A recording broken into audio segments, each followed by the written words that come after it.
Welcome back to my channel world through Veera. ఈరోజు మనం డబ్బు గురించి మాట్లాడుకుందాం. ఇది ఒక గొప్ప అంశం, ప్రతి ఒక్కరూ అర్థం చేసుకోవాల్సిన అంశం. డబ్బు మీకోసం పనిచేస్తుందా లేక మీరు డబ్బు కోసం పనిచేస్తున్నారా అనే ప్రశ్న మన ఆర్థిక స్వతంత్రతను అర్థం చేసుకోవడానికి గొప్ప మార్గం. ఈ ప్రశ్న వెనుకున్న అర్థం, మీరు డబ్బు కోసం పనిచేస్తున్నారంటే మీరు నెలకు జీతం కోసం పనిచేస్తూ ఉంటారు. మీరు పని ఆపితే వెంటనే మీకు వచ్చే ఆదాయం ఆగిపోతుంది. ఇది యాక్టివ్ ఇన్కమ్ కింద వస్తుంది. అదే మీకు వచ్చిన డబ్బుల్లో, అంటే మీ ఆదాయం నుంచి కొంత మినహాయించి మీరు పెట్టుబడి రూపంలో పెడితే ఆ డబ్బు మీకోసం తిరిగి డబ్బుని సంపాదించి పెడుతూ ఉంటుంది. ఇది ఒక రకంగా ప్యాసివ్ ఇన్కమ్. ఇది చాలా ఇంపార్టెంట్, ప్రతి ఒక్కరూ అర్థం చేసుకోవాల్సిన పాయింట్.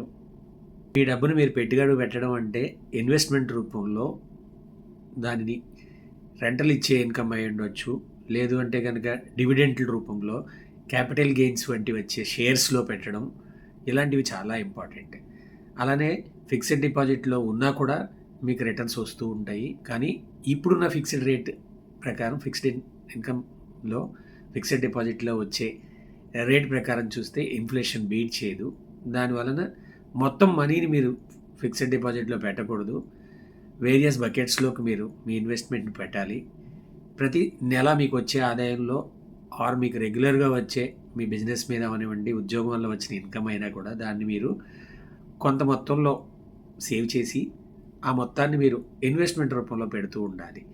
ఇది చాలా ఇంపార్టెంట్, ప్రతి ఒక్కరూ అర్థం చేసుకోవాల్సిన మనీకి సంబంధించిన ముఖ్యమైన అంశం. మీరు అలా ఇన్వెస్ట్ చేయడం మొదలుపెట్టిన తర్వాత మొదట్లో మీకు ఇన్వెస్ట్మెంట్ మీద వచ్చే రాబడి తక్కువ అనిపించవచ్చు. పోతూ పోతూ, అంటే కొన్ని సంవత్సరాలు మీరు ఇన్వెస్ట్ చేసిన తర్వాత వడ్డీ అనే మ్యాజిక్, అంటే compounding effect will show you tremendous results. మీ డబ్బు పెరగడం మొదలెడుతుంది, మీ డబ్బును సంపాదించడం మొదలెడుతుంది. ఆ డబ్బు తెలియకుండానే మీకు వెల్త్ని క్రియేట్ చేస్తుంది. ఇది చాలా ముఖ్యమైన ఘట్టం ప్రతి వారి జీవితంలో. ఎంత తొందరగా వారు అర్థం చేసుకుంటారో, ఇన్వెస్ట్మెంట్ చేయడం స్టార్ట్ చేస్తారో, ఇన్వెస్ట్మెంట్ జర్నీని కంటిన్యూ చేస్తారో, వాళ్ళు తప్పకుండా జీవితంలో ఆర్థిక మైలురాయిలని అందుకోగలుగుతారు. లక్ష్యాలను ఛేదించి స్వతంత్రతని, అంటే ఆర్థిక స్వతంత్రతని సంపాదించుకోగలుగుతారు.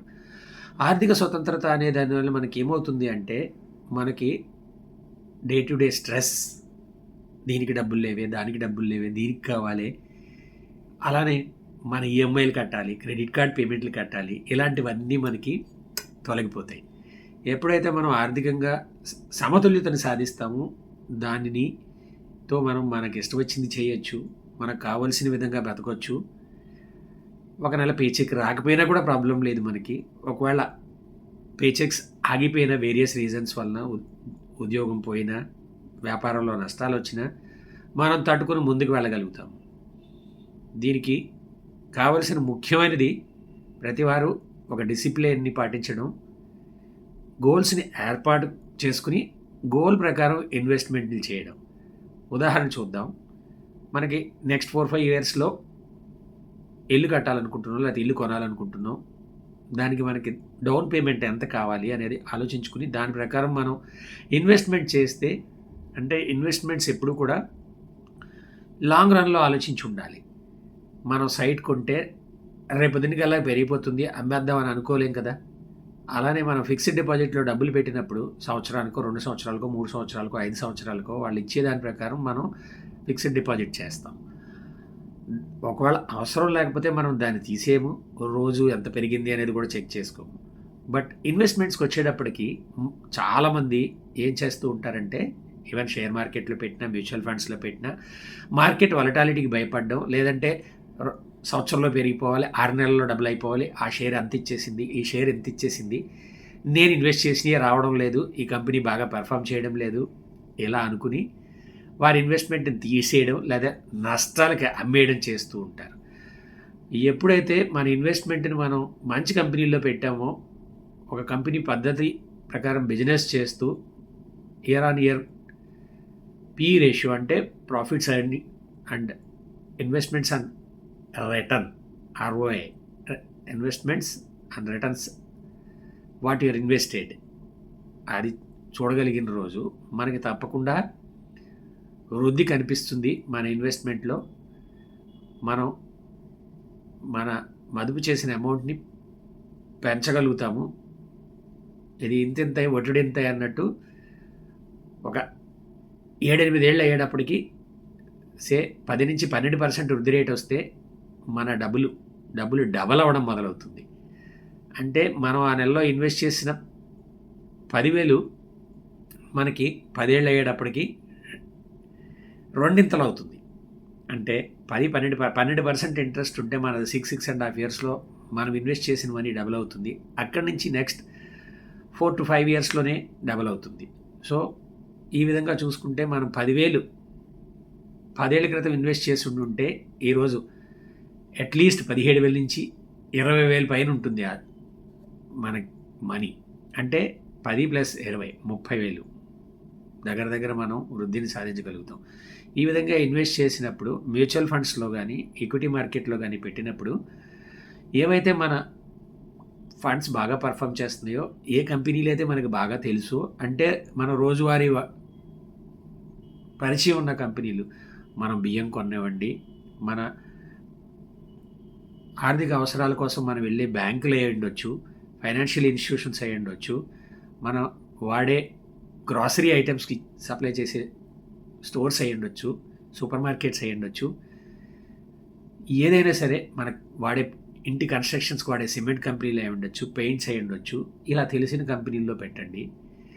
వృద్ధి రేట్ ఎలా ఉంది ఆ కంపెనీది, ఎన్నాళ్ళ నుంచి బిజినెస్లో ఉంది, ప్రమోటర్స్ బ్యాక్గ్రౌండ్ ఎలా ఉంది, ఇవన్నీ చెక్ చేసుకుని ఇన్వెస్ట్మెంట్ చేసిన రోజు మీ ఇన్వెస్ట్మెంట్ ఇంతింతాయి ఒట్టుడింతాయి అన్నట్టు బ్రహ్మాండమైన వృద్ధిని చూపిస్తుంది. ఎగ్జాంపుల్స్ చూసుకుంటే విప్రో అయినా, ఐటీసీ అయినా, రిలయన్స్ ఇండస్ట్రీస్ అయినా, ఇలా చెప్పుకుంటూ పోతే చాలా కంపెనీలు ఉన్నాయి.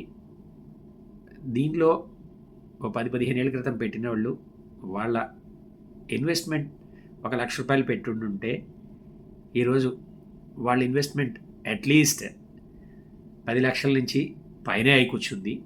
అంటే 10-15 ఏళ్ళలో మీ ₹1,00,000 10-15 లక్షలు అవ్వడం అనేది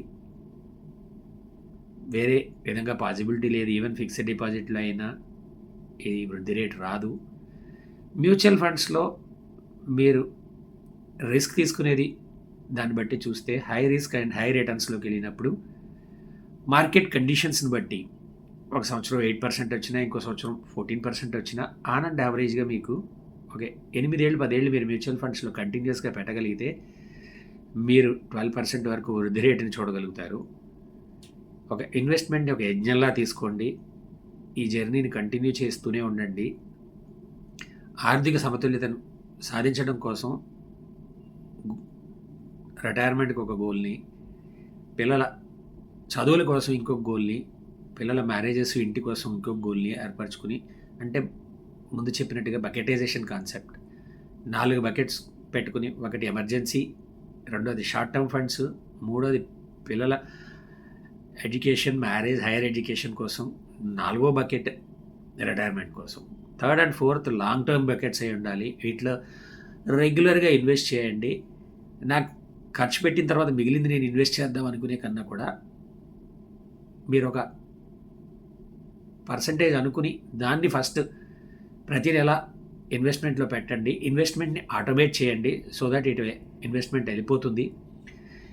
ఇక మన అవసరాల కోసం చూస్తే ఇల్లు అనేది చాలా ముఖ్యమైనది. ఉండడానికి ఇల్లు అనేదానికి ఏ విధమైన చూడకండి. మీరు కొంత డౌన్ పేమెంట్ చేయగలిగిన రోజు, ఈఎంఐ రూపంలో పే చేయగలను అనుకున్న రోజు ఇంటిని ఇమీడియట్గా తీసుకోండి. No other aspects to view. It is a emotion and requirement. First ఇల్లు అనేది it is a good debt.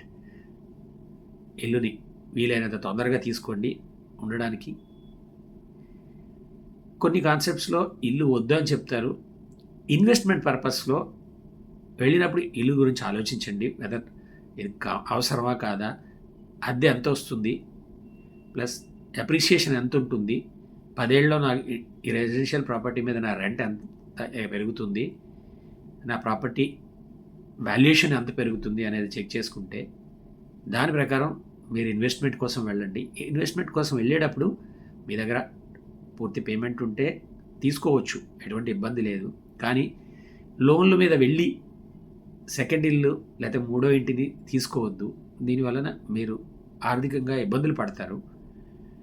So interest అనేది మీరు పే చేయడం వలన హౌస్ లోన్ మీద కానీ, ఇంకొక లోన్ మీద కానీ, క్రెడిట్ కార్డ్ మీద కానీ ఇంట్రెస్ట్లు మీకు ఎగనెస్ట్గా వర్క్ చేస్తాయి. అదే మీరు ఇన్వెస్ట్ చేసినప్పుడు మీరు దాని మీద ఎర్న్ చేసే ఇంట్రెస్ట్ మీకు పాజిటివ్గా వర్క్ చేసి మీకు ఆర్థిక వృద్ధిని సమకూర్చి ఆర్థికంగా మీరు వెసులుబాటును కల్పించి ఆర్థిక సమతుల్యతను సాధించి సాధికారతంగా ముందుకు వెళ్ళేలాగా ఉపయోగపడుతుంది. Thanks for your time. నా ఛానల్ లైక్ చేయండి, షేర్ చేయండి, మరి సబ్స్క్రైబ్ చేయండి.